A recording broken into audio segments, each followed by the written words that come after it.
Hey everyone, if you clicked this video, you want to do big damn on your Warlock in Season Discovery. Let's get right into it. The way this video will go is I'll go over some pre-BiS, full BiS, some consumes to use, some rotation, and a few extra tips at the end. And let's go straight into the pre-BiS. The pre-BiS is, I try to make it as simple and easy as possible, a bunch of stuff you could farm outside the raid without spending a lot of money, because I know money is really tight for people. When leveling up, people barely have enough money for their mounts, so the spell power goggles are from high level engineering, but you could also swap these out with Whitemane's Chapeau from leveling up in Cathedral. This is a fine item as well, and the intellect's kind of nice because you do tend to run out of mana, and the less you tap, the more likely you'll survive in things such as pugs. Simple plus 10 intellect neck. This is farmable in Scarlet Monastery, farmable in the STV event. This is a quest, another BOE. You could get one with less fire damage. It doesn't have to be plus 14, it can be like plus 11, plus 10. It doesn't really matter. This is just to get into the raid and be comfortable.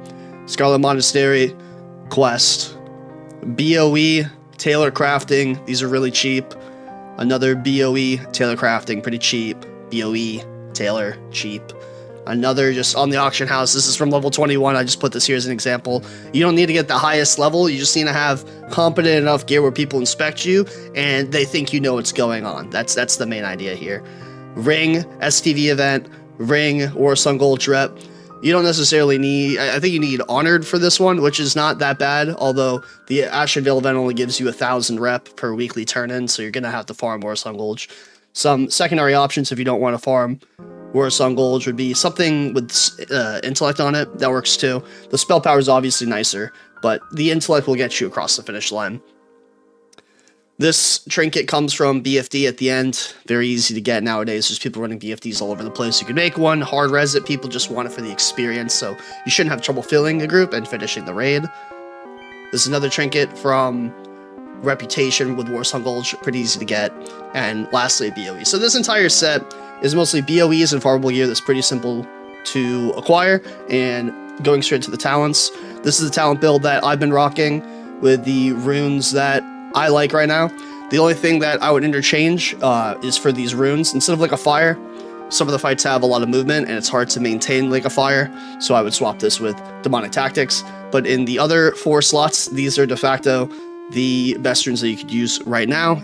I have been playing around with, instead of Demonic Knowledge on some of the fights, use Dance of the Wicked, so you don't need to tap as much on some of the healing intensive fights like Menagerie, where you could use like Shadow Ball Volley, but I would stick with Demonic Knowledge because this is like 60 something spell power, so it's pretty big. And some of the points are interchangeable here. I've seen people drop more points out of Ember Storm and put them into Improved Imp, but the talents don't have a lot of room to play with. You need to get Ruin. That's the best spell in the entire tree, because it's the reason you can hit 4k Chaos Bolts. Is kind of insane, but this is what I would go for in most of my raids until otherwise. If you want updates on that, you can check out my Discord. I'll always be updating that with what I'm doing on my SoD Warlock. Now going into full BiS, this is what I'm chasing for my full BiS on my character. Now this is much more difficult to acquire than the pre-raid BiS, obviously, and starting up from the top, this is going to require 225 tailoring. Tailoring is like really expensive, but this on-use effect is really overpowered, reducing the mana cost of all spells by 50% and increasing damage and healing done by up to 50 for 12 seconds. I don't want to get too into this.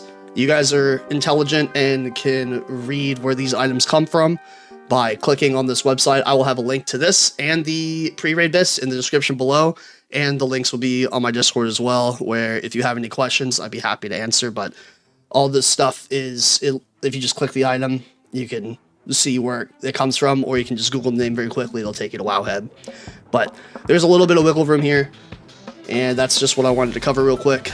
Something like a Radiated Robes has a little bit less stamina than a normal set, so you notice the 2-piece is -5 stamina, so you lose 35 stamina by putting on all 3 of these pieces. But the set bonus, where you get 11 spell power and you get 1% crit, is kind of huge, so I wouldn't give that up very easily. The other thing is that if you don't want to go main hand, dagger, offhand, orb, which is the most spell power you could possibly garner, the staff is pretty solid as well with the 1% hit. and might be a lot easier to get. So if you want to hear more details about which kind of side items you could pick up, there's not that many, but there are a few, and my DMs are open all the time to help answer any questions. Now, moving on from there, I want to talk about consumes, and this might not be the best format, but I will have a list with links to all of these set up, and I will have this list underneath the video as well. But I just want to go over consumes based on survival, which you could buy these if you want, like if you want to live more, or if you don't trust your healers, and then consumes based on doing big damage. So starting out with the survival consumes, a few of the fights, like the last boss, free action potion makes the fight a little bit easier. So just I would buy 5 of all of these if you can. If not, you could buy 2 to 3 and hope you don't have that difficult of a time. But free action potion, 5 of those are like 20 silver each on Crusader Strike right now, so about 1 gold. Nature protection potion, this is good for the final boss. You could like pre-pop one of these and wait for your pop cooldown, and it'll save you in the nature phase. It's very convenient. These are about 12 silver each on Crusader Strike. So I would buy these. You could get like 5 of them, like 50 silver. That's fine. Fire protection potions are pretty expensive. They're like 90 silver each, so 5 gold to get like 5 of them. That would not be ideal. This should honestly say fire damage. That's my bad. And they're useful. I didn't bring any in my last raid, and I was fine. These two, I would splurge and try to buy. They're a little bit more expensive, especially Elixir of Fortitude, but having that extra HP will save your world buffs and your sanity. So investing, if I had to buy something from the survival bit, I would buy Elixir of Fortitude and Mighty Troll's Blood Elixir, because free HP 5 and free HP never hurt anybody. Going on to the damage portion. Lesser Wizard Oil is free spell damage, and it has 5 charges. It's around 20 silver each on Crusader Strike. And you can just buy one of these and you'd be a happy camper. These are expensive because they're the main damaging elixirs. So Arcane elixirs are like 80 silver each, Elixir of Firepower are like 70 silver each. So you're looking at around, like, if you want to buy 5 and 5, it's like 8 gold. So you need to find a way to find some money. I'm trying to figure out a way to make some gold right now. I got some gathering professions I'm working on, some flipping with some of the new engineering mats and epic crafting mats. So that's something that we'll have to explore down the line as well. Food, MP5 food, nice and easy. These aren't that expensive. You can get a stack for like 80 silver, 90 silver. And Greater Mana Pot. There's the Greater Mana Pot, or you could use the downranked version of the pot if you can't afford the best mana pots. But being able to mana pot instead of life tap might save your life, and it will save your healers a lot of mana, and they'll be thankful for it. Moving on to the priority and the rotation. The rotation is pretty simple. I'll be blatant with you. The most important thing is some external buffs. Like if you could get Power Infusion, that's 20% damage. If you have a mage that could Scorch, that's extra fire damage. You need to have elements up on the boss, that's 6% damage. That's your priority curse if you don't have elements in the raid for your personal damage. If you're a heavy melee stack, you just curse a wreck to appease your melee. If there's more than one Warlock, talk it out. Elements is priority.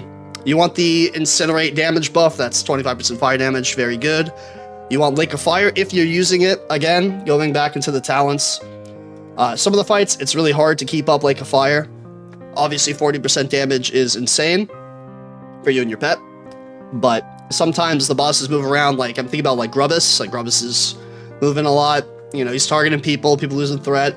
So maybe you want demonic tactics, just take the 10% crit and call it a day. It's not as good, but it could be more effective given the encounter layout, right? Then keep your MLA dot up and keep Chaos Bolt on cooldown. That's about it. Honestly, Chaos Bolt on cooldown could be more important than the Emulate dot, but I like keeping up the Emulate dot and forgetting about it.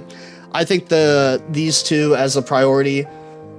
Chaos Bolt is hitting for like 4k, so maybe just use Chaos Bolt first before keeping up your Emulate dot, but Emulate is a really fast cast. Chaos Bolt has a chance to... There's a lot of things that are happening, so there's a chance that it can miss, so I just keep up the dot. It's easier for me. Tips.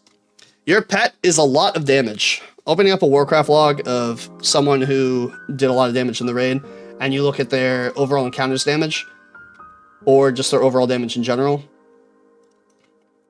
look how much pet damage he's doing. Like, Chaos Bolt hits like a truck, right? 100k overall damage for the entire raid is a lot. But the pet is doing almost as much as Chaos Bolt throughout all the encounters in Trash. So it's really important to remember to have the pet being microed properly to attack and know when to pull back. It'll make your life a lot easier. Another tip is Shadow Bolt Volley is insane. You don't necessarily have to spec into things like improved Shadow Bolt, although you could, but on Trash, and especially on this boss, the Menagerie, where there's 4 targets, you could spam Shadow Bolt Volley and you will do a lot of damage. Like, if I go do his Menagerie, it's just Shadow Bolt, Shadow Bolt, Shadow Bolt the entire time.